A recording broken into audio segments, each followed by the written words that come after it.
Hi, I'm Nadine. My parents didn't just turn their backs on me, they filed papers to take my son from me. In court. Like I was a stranger. They used my worst moments text messages, photos, a voicemail I barely remembered, to build a story where I didn't belong. And then, my own sister stood up and told the court I was unstable. But the most haunting part? They never expected my 9-year-old son to find their plan folded, hidden, printed out in black and white. Why would parents go that far? What kind of family builds a case to erase their own blood? And what happens when the quietest person in the room is the one holding the truth? I was pouring milk into Ella's cereal when the letter came. It slipped under the door. Just another envelope at first glance. I didn't think much of it, bills maybe. A school reminder. The light outside was still soft, not fully morning, and Ellis was humming some made-up tune between spoonfuls. He asked if Grandma would be coming to his school play next week. I told him I wasn't sure, knowing full well she wouldn't. Not anymore. Then I picked up the envelope. There was a county seal on the front. Heavy paper.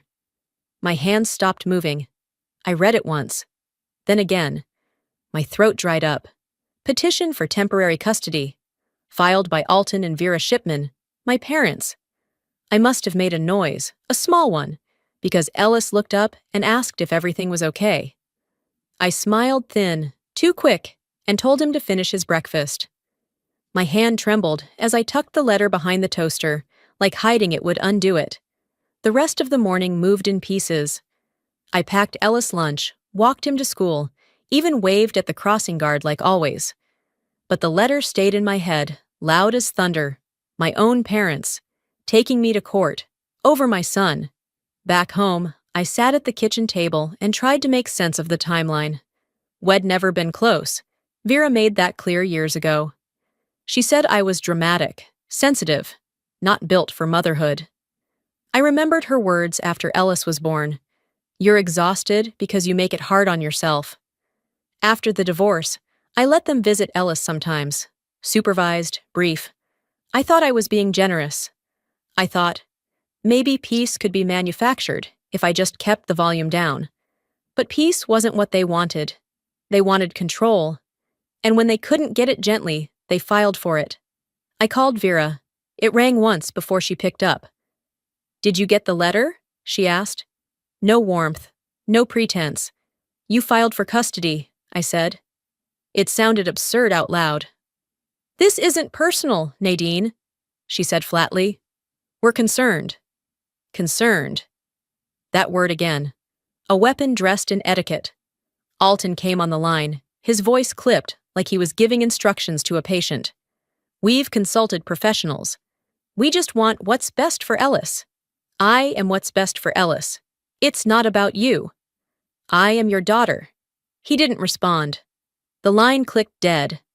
I sat there for several minutes, my hand still holding the phone like it could pull answers through silence. Later that day, my court-appointed liaison emailed me a copy of the filing. Attachments included. A screenshot of an old Facebook post where I'd said, "Some days, I feel like I'm barely keeping up." A voicemail from 2 years ago, crying after Ellis had the flu for 5 nights straight. A private message I sent to a friend after the divorce. I don't know how to be everything at once. Those words scraped from my worst nights were now used as evidence. Emotional instability, social withdrawal, unfit to parent. They cut pieces out of my life, pasted them back together into a story I didn't recognize, then put their names at the bottom as narrators. Ellis came home that evening, excited about something they were building in art class. I nodded, asked questions, made dinner. He didn't notice I only picked at my food. When he fell asleep on the couch, still clutching the dog-eared book he refused to finish without me, I sat beside him and watched the rise and fall of his chest. So steady, so unaware. I opened the drawer beneath the TV stand, slipped the court documents beside Ellis' birth certificate. 2 papers. One that brought him into this world, and one that tried to take him away from me. I thought I had lost enough, I whispered to the room, to the dark. I didn't know yet that what they wanted wasn't custody. It was erasure. The courthouse was colder than I expected. Not in temperature, though the air did bite a little, but in presence. It smelled like paper and polish, and everything echoed a bit too long. My heels clicked against the tile as I walked in, but when I entered the courtroom, I moved quieter, like noise might give them more ground. They were already seated when I arrived. Alton and Vera sat together, upright, faces unreadable. They didn't look at me, not even a flicker. To their right, Isolde's sister was flipping calmly through a thick binder, her hair pinned like she'd stepped out of a political commercial. I took my seat across from them. My hands rested in my lap, not shaking, just heavy. This wasn't confusion. This wasn't concern. This was premeditated. They hadn't come to court to express worry. They'd come to take. When Isolde was called to testify, I already knew what was coming. What I didn't expect was how clean it would sound. She spoke with that calm tone she'd perfected in board meetings and donor luncheons, sequel parts, gentle and firm. She's always had trouble with consistency, Isolde said. There were patterns even when we were teenagers. She'd start things, then drop them. She struggled to maintain boundaries. She mentioned missed lectures in college, a part-time job I quit after 3 weeks. My failure to attend Mom's charity gala the year I was dealing with postpartum fog. It's not about who Nadine is at her best, she said, looking at the judge. It's about who Ellis needs on his worst days. I didn't move. I didn't blink. I just stared straight ahead, trying to remember if it was this same woman who once held my hand when I was sobbing in the stairwell after failing my biology final, who once whispered, "You don't have to be them, Nadine." I guess I did have to be them if I wanted to stay in the family. The slideshow came next. Their lawyer called it family milestones. Images flashed across the screen, my parents cutting the ribbon at a new church wing. Isolde in cap and gown, family vacations at national parks, Thanksgiving tables filled with smiles. I waited to see myself. I barely appeared. One Christmas photo showed me, blurry in the corner, reaching for a cup. In another, Eid been cropped out altogether. Ellis was shown smiling beside Isolde, her hand on his shoulder. My name wasn't said. My presence was erased. I looked toward the bench. The judge watched quietly, occasionally jotting notes. My own lawyer didn't object. It wasn't illegal to edit memories. I dug my nails into my palm, just to remind myself I still existed. 2 months earlier, Eid received a voicemail from Isolde. At the time, I didn't know what she was trying to say. "I always tried to shield you," she had said, "but now I need to protect what's left." What's left? That phrase burned more now. What was left, apparently, was the version of the family that didn't include me. The version that worked on paper. The one that looked tidy and predictable in court. Maybe they'd kept me on the edge all these years because they didn't know how to make me fit. Maybe it'd always been the draft copy they planned to revise out later. I realized then, my place in this family had always been conditional, and I broke the contract the moment I didn't self-destruct quietly. I thought about standing up, saying something, anything, but I didn't. Instead, I reached into my purse and found the crumpled piece of paper Ellis had drawn for me the week before. A sun, with a tiny house beneath it. Stick figures. One tall, one small, and a caption in crooked handwriting. "Mom and me. We don't need anyone else." I held on to that as the session wrapped. As Isolde laughed softly with the family attorney, I sat still. They didn't come to court to argue. They came to bury me in revision, in reputation, in silence. But I've buried enough pieces of myself for them already. Sunday came and left like a storm I wasn't allowed to name. Ellis was supposed to be dropped off at 6 p.m., like always. He'd cleaned his room earlier that day, folded his favorite blanket at the foot of the bed, even set aside a little plastic robot I found at the grocery store, something small to remind him this place still belonged to him. But 6 came and went. Then 7. Then 8. I called twice. No answer. I texted Vera. "Is he coming home tonight?" Read. No reply. By 9, I was in the car, driving the familiar route to their house, every light red like the world itself had been told to wait. Their porch light was off. Curtains drawn. The car wasn't in the driveway. Nothing stirred. Back home, I sat on Ellis' bed and stared at the digital clock beside his nightlight, 10:47 p.m. I whispered into the voicemail box after the fourth try, trying to keep my voice calm for the record, though my stomach had dropped hours ago. Has not a prize. Has a person. Has my son. I hung up. The silence afterward felt intentional. The next morning, I got a call from the school front desk. Not from Vera. Not from Alton. From the receptionist, polite but confused. "Hi, Ms. Shipman. Ellis was dropped off this morning by his grandmother, and he forgot his lunch. Just making sure someone's bringing it?" That was how I found out my son had been returned. I drove straight there, heart in my throat, lunch in my lap. At the front office, I saw Vera walking out. She didn't look surprised to see me. She didn't even blink. "He seemed more peaceful with us," she said, adjusting her scarf. "It was better that way." I smiled. I didn't know how else to keep from screaming. Inside the school, Ellis ran to hug me like nothing happened. And maybe, to him, nothing had. But to me, everything did. Because when people start making decisions for you, especially about your own child, they've already decided you don't matter. By Wednesday, our next court update was logged in the shared system. I logged in through the portal and scrolled through the newly added affidavits. One line stood out. Evidence of emotional distancing initiated by respondent. There were message screenshots included. A thread between me and Ellis, cropped at just the right places. One line, taken entirely out of context. "Stay close to me. They don't know you like I do." I remembered that message. It was from when he told me Vera had scolded him for crying after a bad dream. I had comforted him, told him his feelings were safe with me. That line, now presented as emotional manipulation, made my chest burn. They weren't just trying to take Ellis. They were trying to paint me as obsessive, possessive, dangerous. Their strategy wasn't legal, it was narrative. They weren't just trying to win. They were trying to rewrite me. That night, Ellis curled beside me on the couch. We were watching one of those old cartoons he liked, something loud and fast, colors flashing every second. But he wasn't really watching. He looked up at me, then away, then back again. "They told me not to call you," he said quietly. "They said you'd be upset." I didn't say anything. I just pulled him closer, my arms wrapping around his shoulders, like a net trying to hold back the ocean. When your child starts choosing who not to hurt, you realize he's already had to grow up. He fell asleep halfway through the show, head against my chest.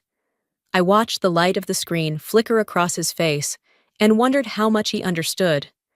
Probably more than he should. After tucking him into bed, I opened my laptop. I started collecting things, not just emotions, documents, screenshots, dates, voicemails, school reports. I opened a folder titled Custody Defense and began dropping them in. I saved one of Ellis' journal entries from school. He'd written, in that half-print, half-cursive style of 9-year-olds, "Mom loves me even when I cry. That's how I know she's mine." It felt like a lifeline. I looked at the calendar. Court resumed in 5 days. They wanted to erase me with ink and paper, but I'd answer them with the only thing they didn't expect: the truth. Ellis ran up to me outside the school with the kind of excitement that made you forget for a second everything was falling apart. "Look what Grandma and Grandpa got me!" He held out a shiny new handheld game console one I recognized instantly. It was the same model I'd ordered for him weeks ago, after saving up from a side project I'd done for a local bakery. I'd spent 20 minutes comparing prices, 20 more picking out a case with little cartoon planets on it. But when the package never showed up at my apartment, I assumed it had gotten lost in the holiday shuffle. I smiled, even as my stomach sank. "That's cool, buddy," I said, masking the recognition. "Grandma said they got it just for me, 'cause I've been so good." His voice was bright, full of belief. I waited until after bedtime. Once Ellis was asleep, I pulled up my inbox and searched the tracking number. Delivered to their address. 3 days ago. They had taken the gift I bought, wrapped it in their affection, and handed it to him like they were the givers. Like I was absent. like I didn't exist. It wasn't just a toy. It was affection, redirected, intimacy repackaged. Later that night, as I rinsed dinner plates and put away leftovers, I asked gently, "How did it feel staying at their place this time?" He didn't look up from the kitchen table. "Fine, just fine. They have better snacks, and I can watch whatever." I dried my hands, turned to face him. "Do you feel safe there?" His head bobbed in an almost imperceptible nod. Too quick. Practiced. I didn't ask more. You don't ask a child to choose safety over comfort. You just pay attention to the answers they're not ready to give. After he went to bed, I started sorting through a storage bin in the hallway closet, just to feel like I had control over something. Under a pile of old bibs and formula coupons, I found a yellowed envelope addressed in my handwriting. It was still sealed. He'd written it to my mother, sometime during those early weeks when Ellis wouldn't sleep for more than 90 minutes at a time. My breasts ached, my hair matted, my eyes hollow. I'd written it at the kitchen table at 3 a.m., too afraid to call, too angry to ask for help. "I know I'm not perfect," the letter began, "but I want you to see me. Just see me." I sat on the floor of the hallway and read the whole thing, still sealed, reading through the thin paper. My handwriting curved nervously back then, like even my words were afraid to take up space. I never mailed it. I guess deep down, I knew it wouldn't be read even if I had. That kind of grief doesn't make you cry. It just takes up space inside you and lives there. I folded the envelope back, placed it on the coffee table. I couldn't throw it out. I couldn't deliver it either. I opened my old phone, an older model, cracked at the corner but still functional, and started the camera. It wasn't for court. It wasn't for the lawyer. It was for me. "I don't know what else they'll take," I said into the screen. "But if they keep coming, they're going to find out what happens when you try to erase someone who has nothing left to lose." I saved the video. Didn't send it anywhere. Some truths weren't meant for others to judge. They were meant to keep you steady when the floor moved. The next morning, I dressed in silence, made coffee, packed Ellis lunch. As I reached for my coat, I tucked the letter, the one he'd written years ago, the one no one ever read, into the inner pocket. It didn't change the court's evidence list, but I wasn't walking into that building empty-handed anymore. That letter was never opened. But this story? I won't let them write the last page. The courtroom had a stillness that felt less like silence and more like watching a storm creep in through a sealed window. I sat straighter than I needed to, hands folded, listening to the shuffle of papers and the faint cough of someone behind me. Then they called him, Dr. Harlan Vexley. He walked in like he'd been here before, confident, polished, voice steady. A man used to being believed. A man who never had to explain the spaces between his words. He was introduced as a licensed psychologist, brought in to provide an objective behavioral assessment. But I'd never seen him, never spoken to him, and he had never met Ellis. Still, he spoke with authority, quoting vague studies and naming patterns like inconsistent maternal response and attachment disorganization due to emotional volatility. I felt my shoulders stiffen. Ellismi Ellis was being discussed like a case file, like a collection of checkboxes. The judge asked no questions. My lawyer leaned over, whispered, "Let me do the talking."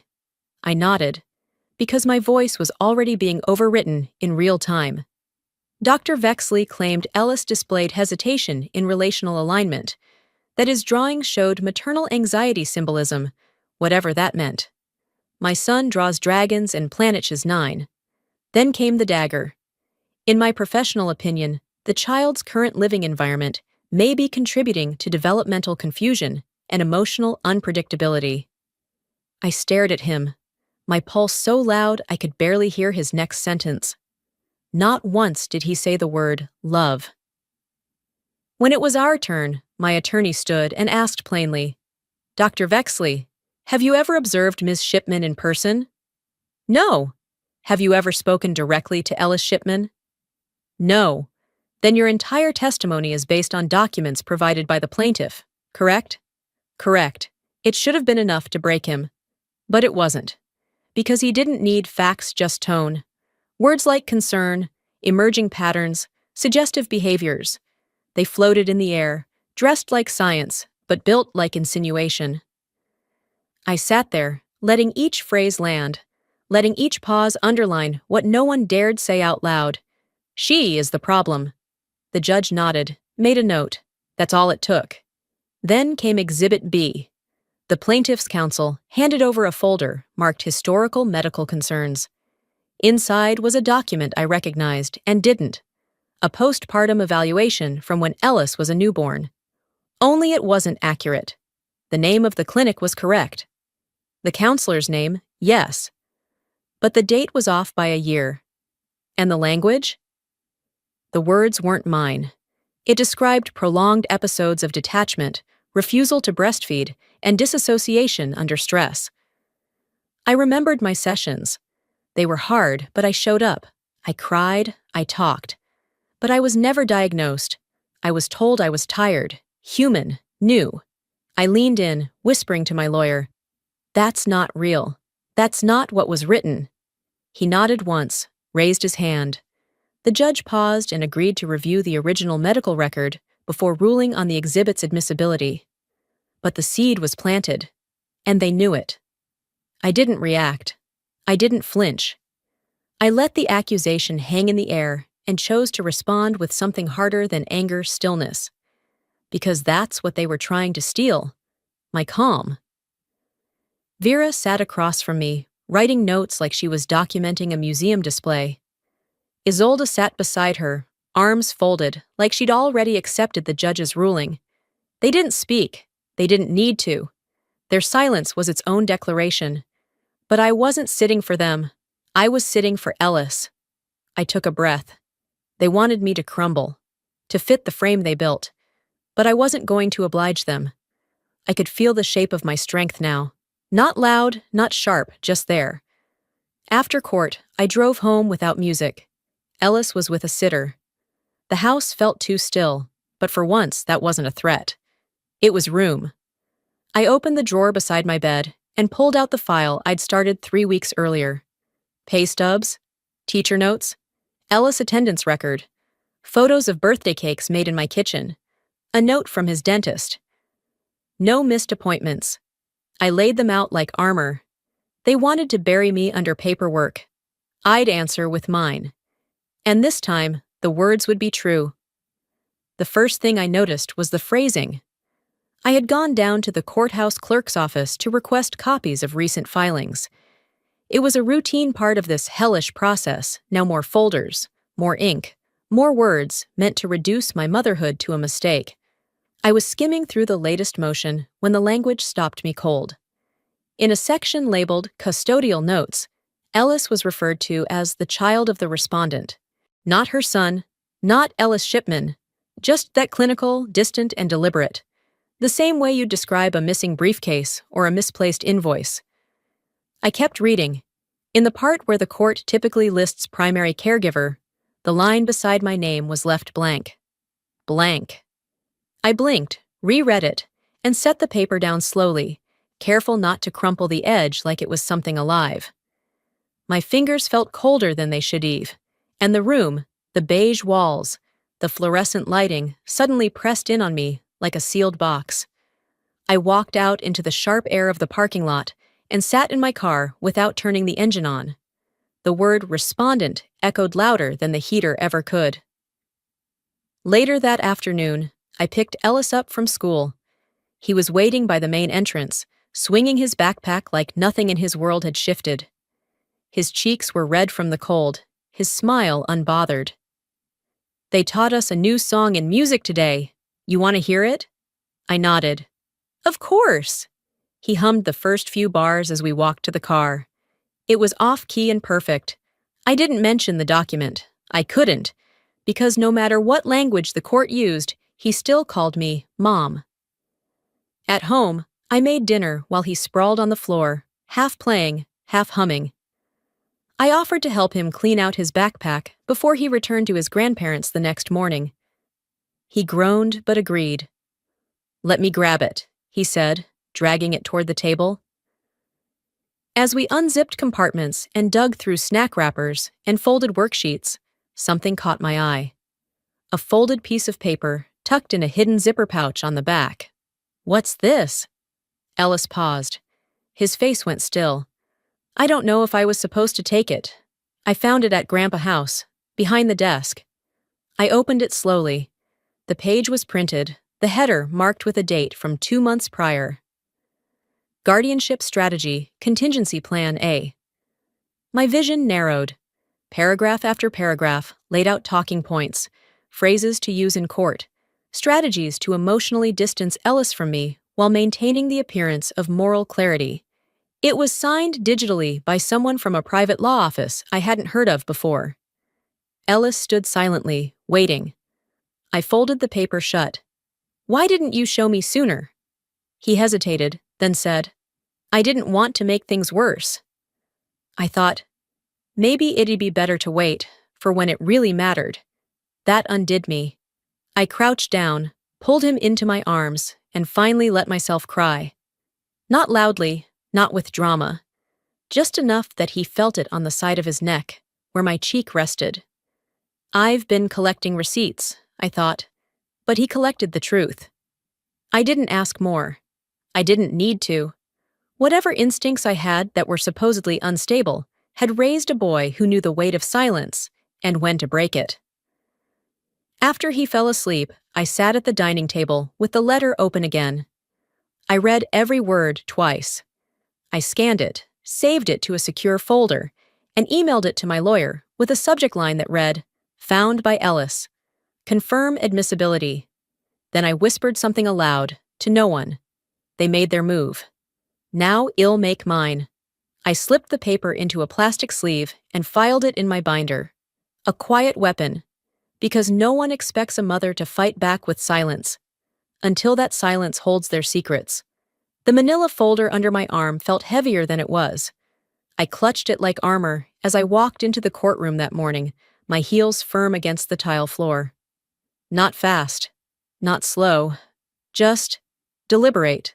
My attorney met me at the table, already aware.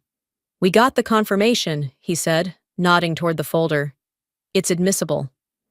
I didn't smile. I didn't need to. I just placed the folder gently in front of him, like it was a torch ready to burn everything down. Across the aisle, Alton sat stiffly. His mouth was tight. Vera was too busy pretending to take notes to make eye contact. Isolde looked at her phone, poised like this was just another meeting to get through. But I watched my father's jaw shift when the judge called for the submitted material to be read aloud. "Counsel, please proceed with Exhibit 12, the judge said. My lawyer stood. "Your Honor, this document was recovered by the minor child and brought forward by the respondent. It is titled Guardianship Strategy, Contingency, Plan A." The clerk handed copies to the judge and the opposing table. There was a silence before the judge began to read. Ensure emotional framing that highlights respondent's instability without initiating direct character attacks. Utilize third-party testimony to support concern narrative. Suggested language, "We just want what's best." Every word was another nail in the coffin they built for me. Goal, minimize her legal standing while retaining public moral clarity. Consider alternative custody framing that favors consistency over primary parental rights. My father shifted. His attorney leaned in and whispered something. Vera stared forward, her pen frozen over an empty notepad. I didn't gloat. I didn't move. I just let the words fill the room like smoke. They had tried to erase me in a courtroom built to pretend everyone had a voice, but they wrote their plan in ink. And I brought the original script. When recess was called, I stepped out into the hallway, needing air without judgment. I stood by the vending machine, mostly for the hum. Sometimes it helped drown the thoughts. Then I heard her heels. Doreen Mackey, our neighbor. The same woman who'd stood in court last month and said she heard yelling and erratic behavior from my apartment. The same woman who forgot I helped her fix a busted garbage disposal in the middle of February. She hesitated near me, clutching her purse. I was told she began. They said you were unstable, That you might lose it in court. I looked at her. Not hard, not kind, just honest. And? She swallowed. Your father helped us out last spring, paid for the roof repairs when we didn't qualify for the loan. I nodded once. You know what it's like to depend on someone? I said softly, until it stops being help and starts being obedience. She blinked, then looked away. I didn't chase her apology. She wasn't the first to fold, and I was done collecting regret. Back inside, my attorney and I regrouped. The judge's tone had changed, still formal, but now professionally distant from the other side. Like the robe was finally doing what the law was designed to do. Listen. Well, use the letter as grounds to review the timeline of previous testimony, my lawyer said. And that recording Ellis made? We're going to push for it next. I nodded. For the first time since this started, I wasn't just defending myself. I was defining the narrative. I didn't speak to Alton or Vera as I walked past them that afternoon. Their table looked smaller now, their eyes tired. Ellis' drawing folded and tucked inside my bag felt like a declaration now, not a comfort. They didn't expect the letter to speak, but now the silence belongs to them. It was a Friday, but not the kind that promised weekend relief. The courthouse air was sterile, cold, but it carried a kind of weight like a closing argument that had already been written by something greater than law. Every step I took echoed louder than it should have. Every glance felt like a judgment. Ellis' hand was wrapped tightly around mine as we stepped into that courtroom. His fingers were small but certain. In my other hand, tucked into my bag, was the letter, the one they never meant for me to find. The one Ellis had quietly protected, tucked into his sketch folder like a secret too big for his little heart. My lawyer, Mr. Rosenthal, met me at our table. He didn't say much, just a nod. But it was enough. There was nothing left to rehearse. The moment had arrived. The judge asked if we had anything further to submit before final statements. His voice was neutral, procedural, but there was an edge. He already sensed the shift in the air. We do, Rosenthal replied, his tone low but steady. He reached into the folder and produced the letter with careful hands, as though it were something sacred. A letter, Your Honor, and a supplemental audio file for the court's consideration. The judge tilted his head slightly, signaling for the clerk. The other side of the courtroom shifted like a tide breaking. The opposing counsel began flipping papers they hadn't written, hadn't prepared for. Alton, my father, tugged at his collar. Vera, always the composed one, with her faux professional notebook, looked like she might actually need it now. Let's proceed, the judge said, peering over his glasses. The clerk pressed play. It began with static then, scratchy, almost like the silence before a storm. And then my father's voice came through. Clear, calm, calculated. If we win this, he said, she can't touch him again. That's the only way to be sure. The courtroom didn't erupt, but it cracked. You could feel it. A collective breath held, then shattered. It landed like a hammer on tile. I didn't move. I didn't turn around to watch the faces. I kept my eyes on the judge. Then, softer, a second voice, Ellis. Just one line. I don't think Mom's bad. Just that. But sometimes a whisper reveals more truth than 1,000 accusations. The audio cut out. No music, no fade. Just silence, so sharp it rang in your ears. The judge sat back slowly, removing his glasses and folding them in deliberate silence. For a long moment, he said nothing. This court, he finally began, has reviewed the newly submitted evidence. In light of this audio file, the accompanying letter, and the surrounding implications, I find the plaintiff's credibility to be compromised. There it was. Alton didn't move. Vera stared straight ahead, jaw clenched. Isolde blinked like the light was suddenly too much. All their certainty, their smug coordination, seemed to flicker. I will not be awarding custody to the petitioners, the judge continued. In fact, I am ordering an immediate investigation into the conduct of this case. This includes a full review for possible witness coercion, document tampering, and psychological manipulation. Each word struck like a gavel on their empire of deception. I felt air return to my lungs, not in a gasp, but in slow, measured increments, like my body didn't fully trust that the fight was over. "My son will remain with me," I whispered. It wasn't for anyone else to hear, just for myself. And this time, I believed it. When I stood, my legs didn't feel shaky. They felt rooted. I left that courtroom the way I came, indignified, upright, but I wasn't the same woman. This time, I wasn't walking into battle. I was walking out with something they thought they could take from me.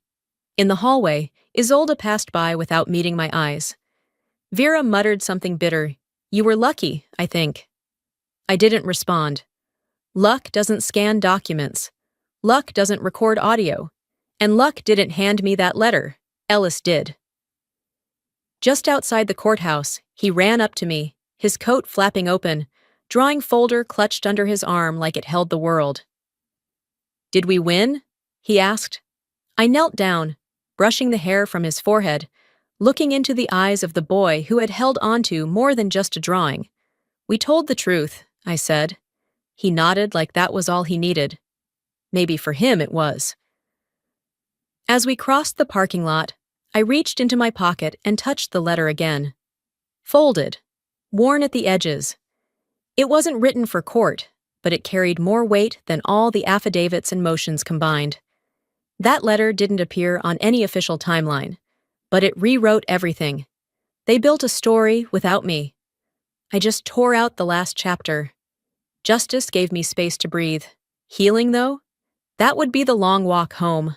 One step at a time. But now, at least, I could begin it on my own terms, with Ellis beside me, and no lies left between us. 2 weeks after the ruling, the house was still quiet in the mornings.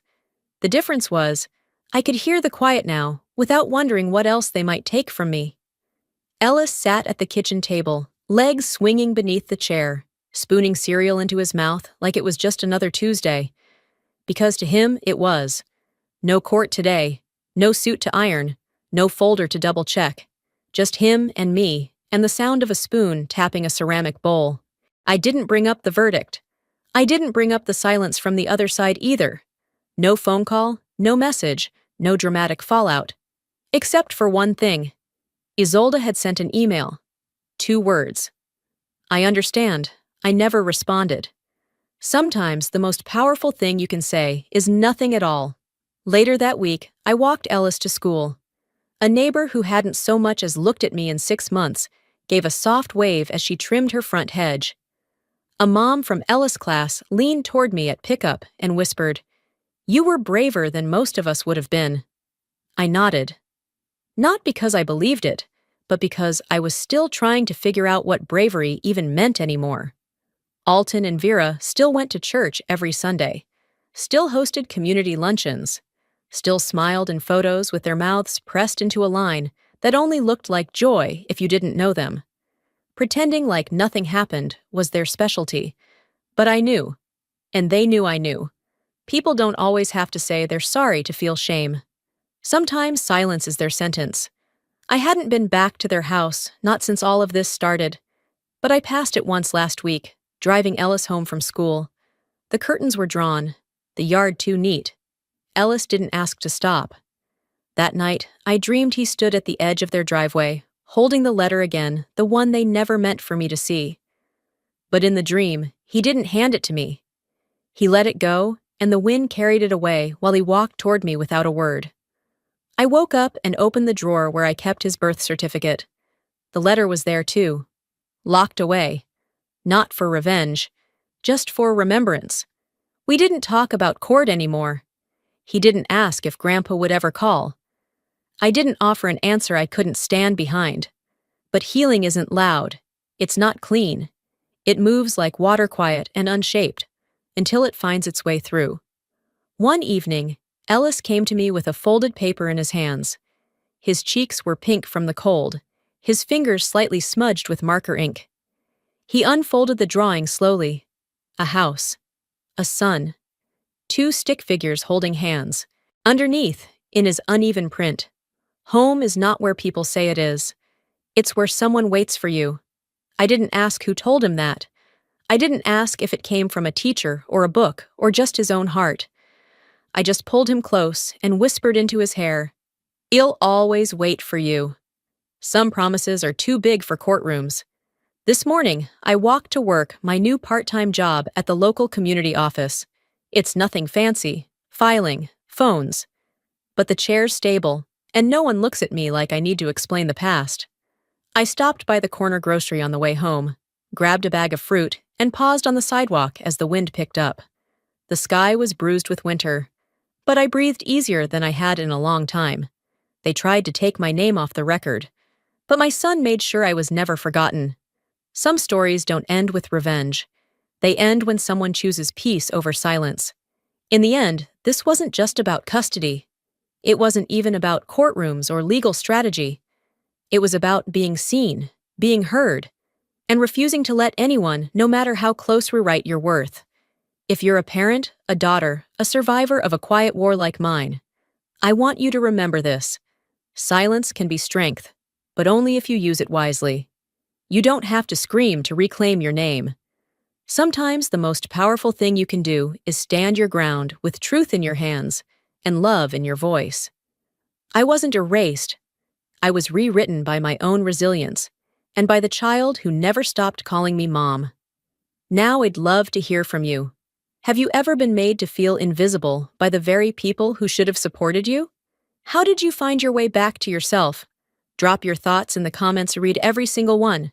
And hey, if this video touched you, helped you feel seen, or made you think of someone you love, leave a comment with the number 1, or tell me what city or state you're watching from. And if you didn't connect with the story, let me know why. This space is for honest conversation, not just agreement. If you want more stories like this, real, raw, and deeply human, make sure you subscribe to the channel so you don't miss what's coming next. Because healing doesn't happen in silence. It happens in stories. Let's keep telling them, together.